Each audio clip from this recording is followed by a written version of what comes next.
So I gave into the Fujifilm hype and I purchased the new Fujifilm X-E5. And man, this is such a beautiful camera, and I'm definitely excited and looking forward to starting to use this camera.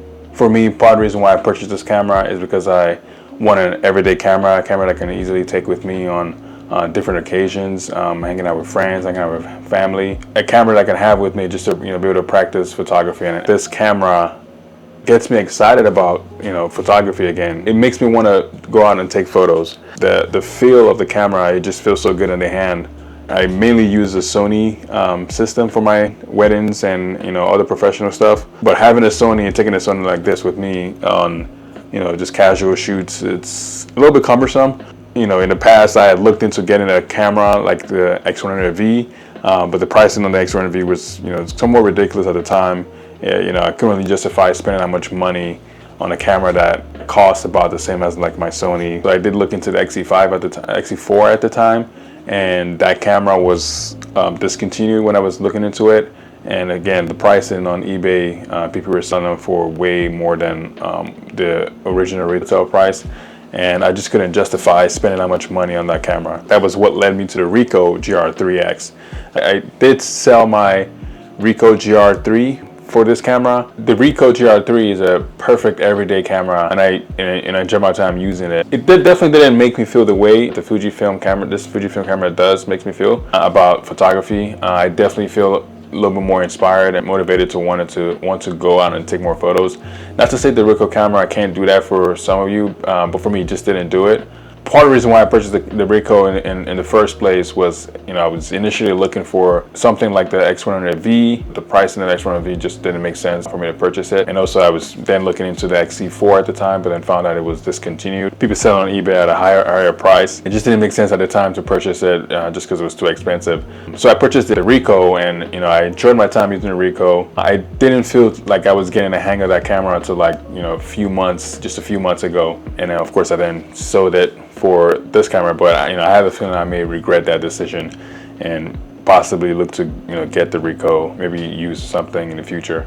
But for now, I'm really loving my experience with this camera. I just got it last week, and I haven't really done much with it other than just like taking photos around the the house. But it I've mainly been trying to spend my time with learning the system, learning the menu system, customizing it as much as possible. And that's the one thing that I love about this camera. It offers so much customization to it. It makes photography feel fun.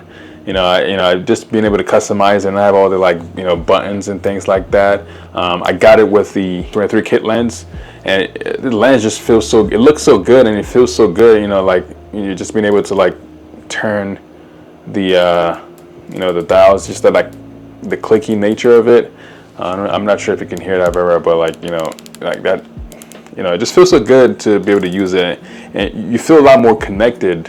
At least for me, I feel a lot more connected with the whole process of creating a photo. So I've mainly just been using it around the house just to take photos here and there. The one thing I do notice for sure is that the camera, although it feels good in the hand, it could get pretty difficult to hold this camera for a long period of time because I kind of have a little bit bigger hands and the camera is pretty small, right? So, and I can easily fix that with getting a grip in the future, which I actually do have an order, and so that should be here soon. The camera seems very well built. This is not a review of the camera, it's mainly just my first impressions of the camera, and so far it feels great in the hand. It has a nice weight to it.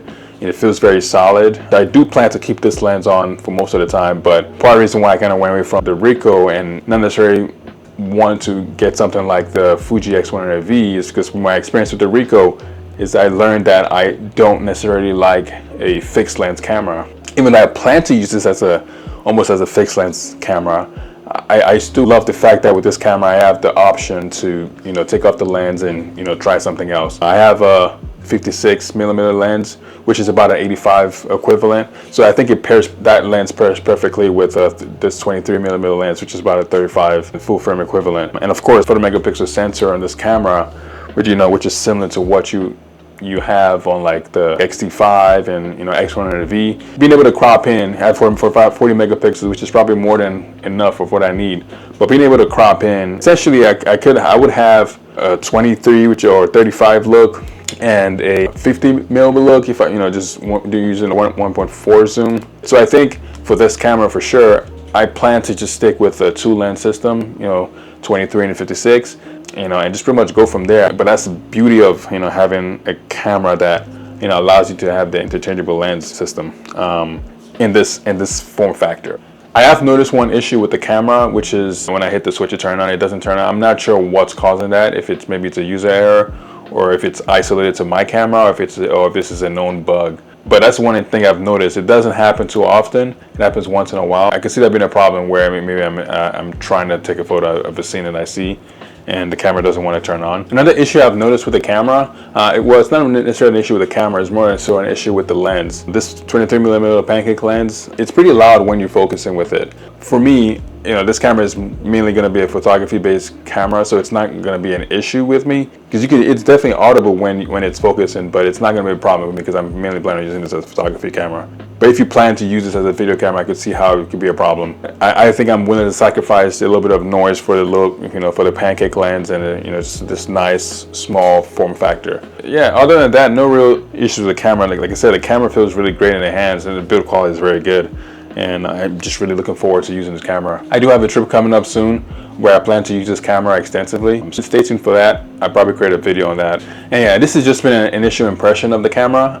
And so far I'm very impressed. I don't necessarily do reviews of cameras. For me, it's more about the experience, and that's what I'm going to share with you in my review of the camera, which will be probably in a few months, because I think I need a good amount of time with the camera to be able to learn its ins and outs, and be able to speak properly about like the user experience of the camera. So stay tuned for that. In a few months that'll be out. Yeah, the plan is just to use this camera as much as possible, and I'm really excited for it. I don't know if you can tell.